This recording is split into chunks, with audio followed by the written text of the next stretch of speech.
We're here with Dr. Teresa Frankovich. It's Wednesday, April 22nd, media availability. Thank you so much for being here. Thank you.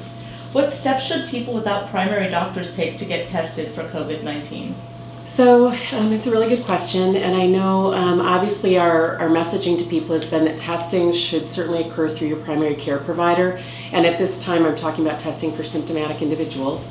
I understand that some people do not have a provider, and if that's the case, then what I'd suggest, if you're concerned and symptomatic, that you can contact our Joint Information Center at 441-5000 so that you can talk to someone and get some additional information.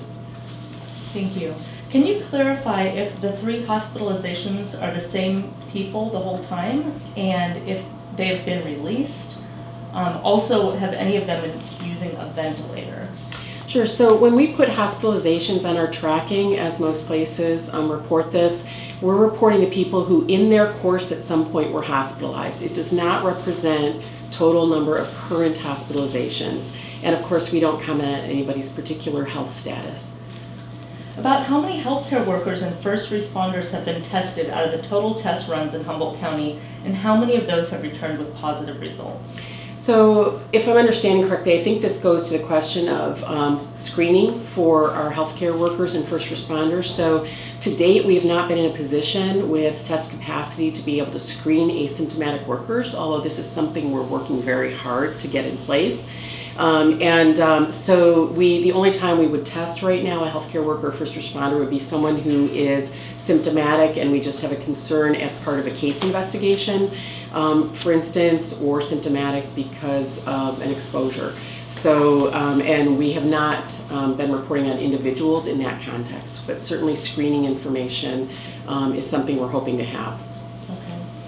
Religious groups and 12-step support programs have come to a halt with the shelter-in-place order. Many people rely on these interactions to maintain sobriety and is considered a huge part of an intensive care program.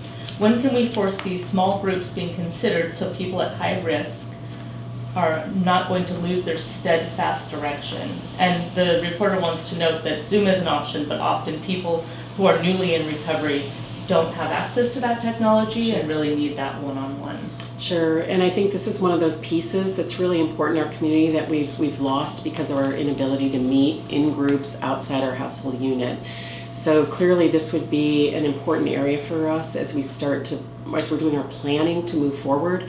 For instance, although we're not able right now to look at much in the way of identifying what we're outlining as first, second steps as we move forward, we are waiting to some extent for the governor in terms of the state order.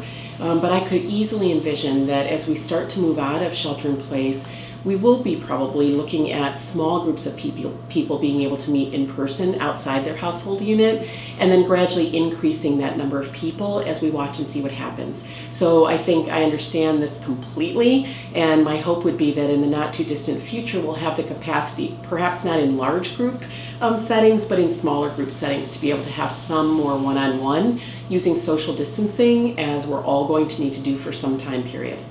Excellent. Local test results from private labs are coming in at a quarter of the rate they were 2 weeks ago.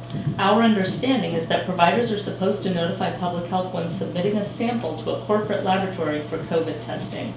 Based on those notifications, approximately how many local samples are pending tests at these labs?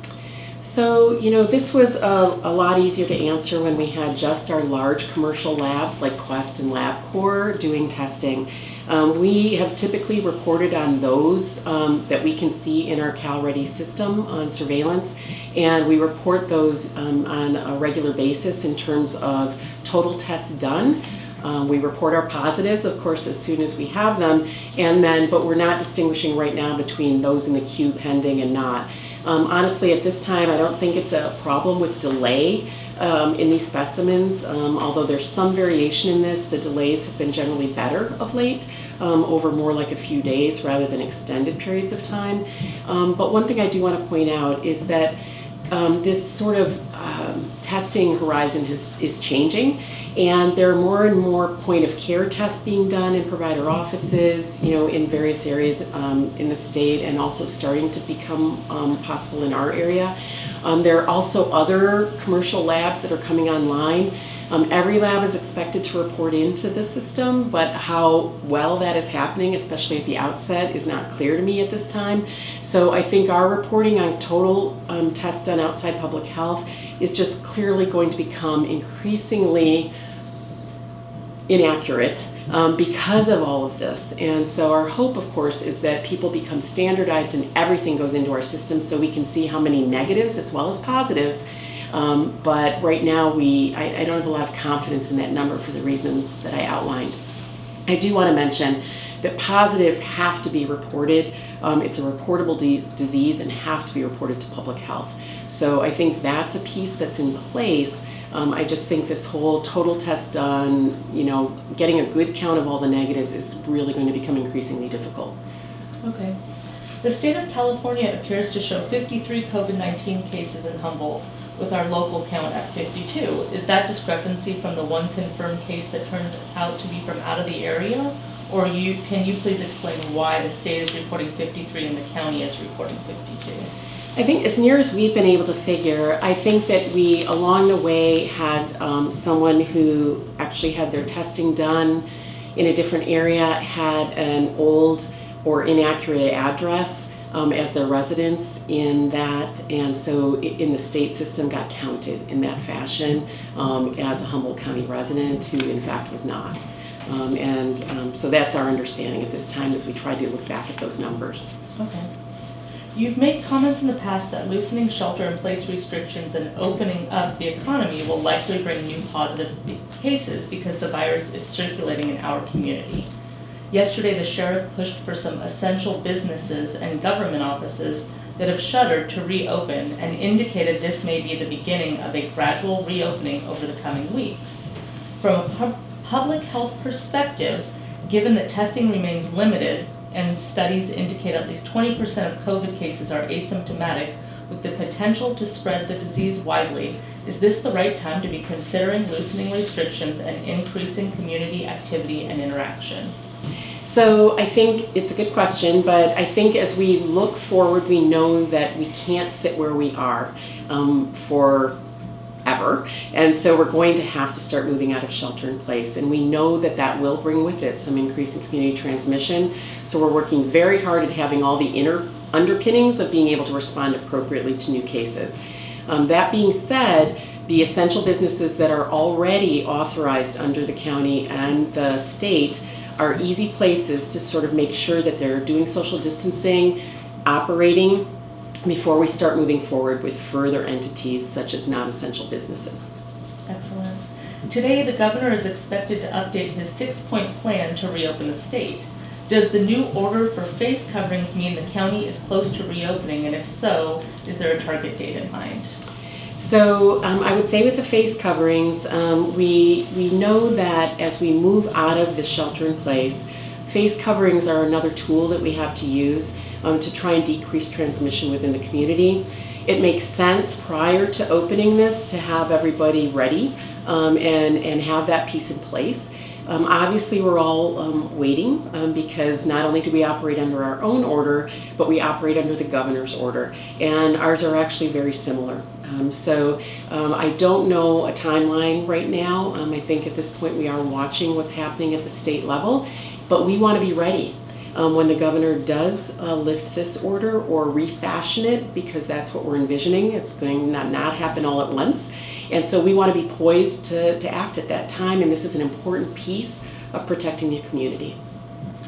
With things slowly reopening and people out and about more, is public health concerned at all that the number of COVID cases will go up? Yes. We know it is out there in our community, and we know that when we put people together, we will have more cases.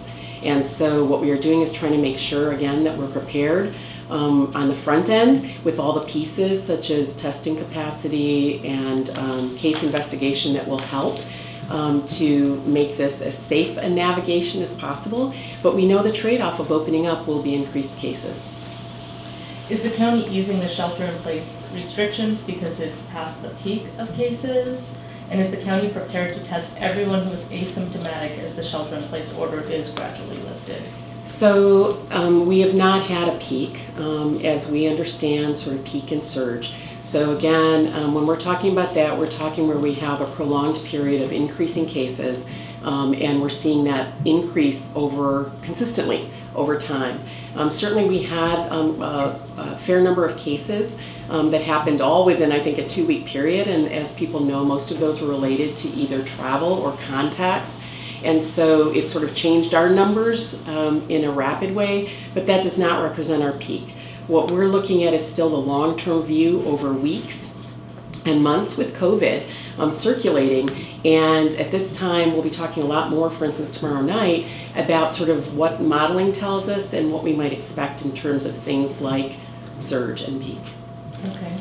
State officials said Monday that all county health officers have received county-specific information based on Johns Hopkins modeling that the state is using to predict the track of COVID-19. The model states Humboldt County could see 40 deaths and 178 hospitalizations by June 1st. What can you say about that model? Well, I think the modeling is really a complicated issue, and we use a lot of assumptions in that model, and it is one thing that we'll be talking about tomorrow night at length is this idea of most of the modeling is really showing two things right now. Either what may happen if we lift everything completely and go move about the community, and what may happen if we leave everything in place. And so what we'll do is we'll talk about that data tomorrow night in detail and go over case numbers and fatality projections and all of that at that time. Okay. Does the county have resources available for people who cannot afford a mask and who don't have the means to make one? What about for disabled people who are unable to apply a mask?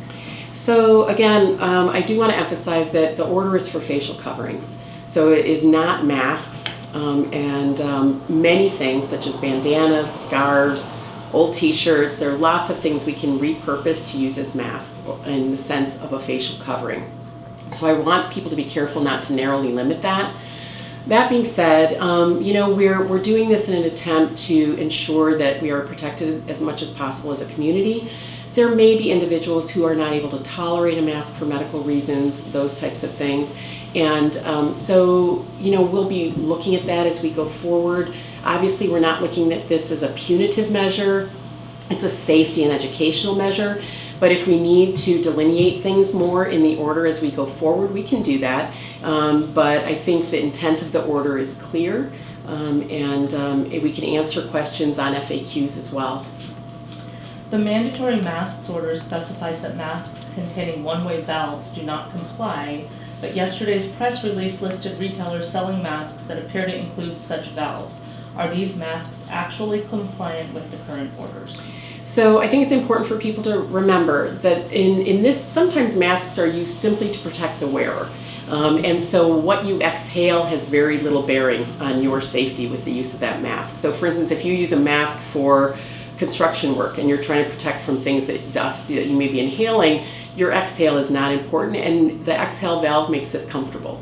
But in this instance, we are trying to protect everyone from what we exhale, from the droplets that we spread. And so that's why a valve mask can be a problem. There are masks constructed with filters and things like that, but I think really the safest thing for general public is to use masks, the ones or facial coverings as we've described, that aren't valved, unless you have really good specs on what your particular mask does. Excellent, thank you so much. Thank you.